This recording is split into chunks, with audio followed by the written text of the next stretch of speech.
Beach FM, locals talking to locals. ACT's candidate for Otaki, Wayne, welcome. Thank you. Wayne, great to be here. Oh, that's good. I'm so pleased you came in today. A bit of a rainy day today. We're going to start, though, by learning a little bit more about you as a person. So there's no better place to start really at the beginning. So tell us about your childhood. Where did you grow up? What was your family situation? And how has that upbringing shaped you into the person that you are today, Wayne? I grew up in a small village, Ofongo, just north of National Park in the Central North Island. Went to the local primary school and then to Taumanu High School. Parents were dairy farmers in the neighbourhood, and in those days supplying the local dairy factory. It was a fantastic place to be a kid. It was great outdoors, great. Plenty of freedom. And in rural New Zealand you quickly learn that self-reliance is important, and community is usually involved in getting things done. Yeah. So those are the things that formed my view, that background that formed my view of what New Zealand should look like. The government wasn't the organisation that you turned to for a solution. And this has also helped shape my belief that personal responsibility, individuals, businesses and communities are best placed to make their own decisions. Fantastic. So ACT's party leader David Seymour says he's thrilled to have you campaigning for ACT in Otaki because you're a successful business owner and family man with deep roots in the community, as you've just been speaking about. But tell us a little bit more about your business background and those deep community roots. So Nina and I and the children have lived here for 23 years. It's almost a local. Kids went to school here and in Wellington. Liam was head boy at Otaki College, which we were proud of. And I've served on the Otaki College Board of Trustees, including a stint as a chair. Played and coached sport here, including school netball and hockey teams. Fabulous. And I've been part of the Otaki Surf Club and the Manukau Community Board, where we actually live. What is the cut-off for a local? How many years is it that you've got to be? How many years to be classified? 25. Not quite there. Not quite. Getting close. Fabulous. So clearly a family man, and how important is the family to you, and how's it helped shape your politics when the kids came along? It's very, so Otaki and the surrounds, we grew up here, Otaki, the surrounds, including Wellington on our doorstep, has been a great place for our children, really to grow up, a great place to live. Liam and his partner Kim are paramedics living in Otaki with two little ones, so it's really nice to have grandkids around. Oh, how gorgeous. To be able to assist. Yep. How old are the grandchildren? 3 and 5. Oh, little ones. And then we've got an elder one as well, grandson Tahiwi. He's in Wellington studying, but also close enough that we can keep in touch for them. So that's really nice. Yeah, so, fantastic. When we're not involved with them, businesses Otaki Cold Storage, still based here. We're currently expanding locally and building new storage facilities, so there's been plenty on the go. That's busy. From our Otaki base, we built this into a national food storage operation, classified as a large business, so we had a couple of employees on the payroll at various points. We provided services to the dairy, meat, horticultural industry, and we also operate an export operation and ship stuff to Europe and the States on our own behalf. Goodness. So that's a big job. So with regards to Otaki itself, what do you think are going to be the critical issues for that area and for the voters this election, and why should locals vote for you and for ACT? I think there's two key issues, as much for Otaki but also for the country, and the big one of course is the economy. Sure. So while the COVID impact is less here than in the tourist hotspots, there are very negative implications for both employment and dealing with a mountain of debt, which is where we're headed. Now, it's ACT's view that there is an alternative to borrowing $130 billion, and local voters are well aware of the negative implications of such a debt mountain. So New Zealanders are now looking to ACT for a sensible solution. So that's the first part, the economy, and we've got to get that right. It's pretty serious if we get it wrong. Yeah. Secondly, health services.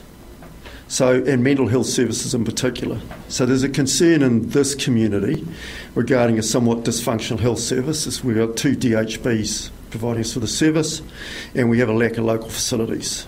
Yeah. And so that's been an ongoing issue. ACT wants the DHB significantly streamlined. We think the election show proudly brought to you. And we also believe that mental health is not adequately resourced We want to see a standalone mental health unit set up with its own funding to concentrate on mental health issues in the communities. It's important stuff, isn't it? Yep. So in the latest One News Colmar-Brunton poll, ACT managed to achieve the all-important 5% threshold, and I believe that's the highest ACT has polled in the last 10 years, is that right? Correct. So what do you put that down to? Is the electorate's apparently showing a bit more interest in ACT than in previous years, is that right? Correct, and David's been a standout performer in Parliament. So if you talk to his parliamentarian colleagues or to the community, people in the community out there, they will say that David is one of those MPs that's performed. And he's been a single MP. Yeah. Yet he managed to get the End of Life Choices Act passed, which is no mean feat for a political party, but certainly for a single MP. So it's a brilliant outcome.